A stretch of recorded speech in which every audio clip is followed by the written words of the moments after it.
बस तूच आशा।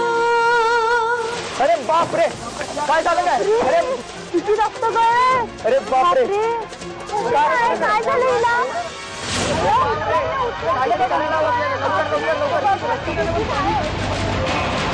मी रेवती मॅडमला फोन केला होता. ती न्यूज आपण एडिट केल्याशिवाय दाखवू शकणार नाही असा मी तुमचा निरोपही त्यांना दिला. बर, मग तर सर त्या वाटेल तसं बडबड करायला लागल्या. आय मीन तुमच्याविषयी वाईट साईड बोलायला लागल्या. तुम्हाला कोणी अधिकार दिलाय न्यूज रिजेक्ट करण्याचा? पण खरंच अभ्यंकर, तुम्ही इथे आल्यापासून आपल्या सगळ्या जुन्या आठवणींना उजाळा मिळाला ना. खरंय साहेब. अहो, तुमच्यासारख्या अनुभवी आणि कणखर सहकार्याची खूप दिवसांपासून मला गरज भासत होती.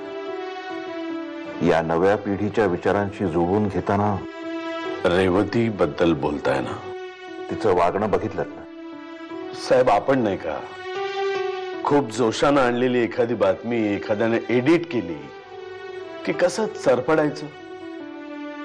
होय, पण म्हणून आपण एखादी चुकीची बातमी देऊन दुसऱ्याच्या भावनांशी खेळलो नाही कधी. तिलाही हळूहळू अनुभवानं शहाणपण येईल. तिच्या या स्वभावापायी ती कुठल्या अडचणीत सापडता कामा नये. Every minute is important for me. आणि रस्त्यावरच्या एका फालतू मुलीसाठी मी माझा वेळ असा फुकट घालवू शकत नाही. Get that? पण मॅडम तिची प्रकृती, ती जगणार की मरणार ह्याच्याशी मला काही घेणं देणं नाहीये. तिच्या ट्रीटमेंटसाठी जो काही खर्च येईल त्याचं बिल पाठवून द्या.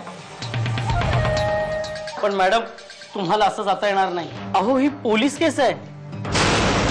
रेवती मॅडम तुम्ही निघू शकता. अगदीच काही अर्जंट असेल तर तुम्हाला कॉन्टॅक्ट करू.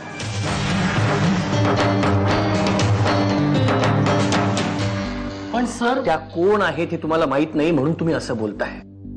हे हॉस्पिटलात उभं आहे ते त्यांच्या वडिलांमुळं, दयानंद पोतनीसांमुळं. तुम्ही दिलेली बातमी ही लोकहिताला बाधा आणणारी असं जाणवलं मला. बातमी मग ती कुठलीही असो, लोकांसमोर नेताना समाज मनावर त्याचे काय पडसाद उमटतील ह्याचा विचार जर्नलिझम मध्ये करणं. मी इथे तुमच्याकडून जर्नलिझमचे धडे गिरवायला आले नाही.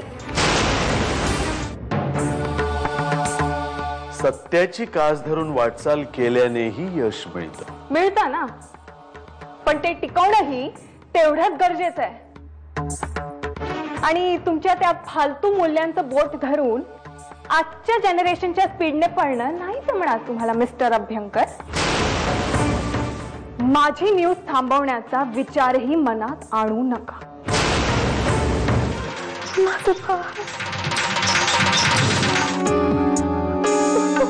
अगं रेवती, मी काय ऐकतेय? तुझ्या गाडीचा ऍक्सिडेंट झाला आज? हो, एक मूर्ख मुलगी आली माझ्या गाडी खाली मरायला. रेवती, मला ड्रायव्हरनी असं सांगितलं. ओ कम ऑन मम्मा, त्या मुलीला मी हॉस्पिटलमध्ये ऍडमिट केलंय ना, बस माझी ड्युटी संपली. आता ती जगली काय की मेली काय? हो केअर्स? अँड येस, तू डॅडींना काहीही सांगणार नाहीये. मला कोणी आणलं इथे? तुमचा ऍक्सिडेंट झाला होता, त्याच मॅडम तुम्हाला इथे घेऊन आल्या. मला काही ऐकायचं नाही तुमचं. मला जाऊ द्या. हे बघा, नाही, हे बघा, मला जाऊ द्या. ऐका माझं. नर्स! नीरजा, हं? काय झालंय? काही नाही. माझ्यापासून काहीतरी लपवतेस? नाही, असं काहीच नाही.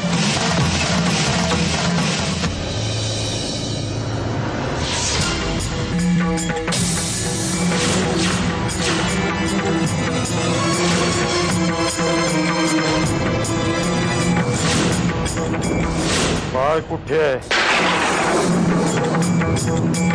मी विचारतोय, बाळ कुठे आहे?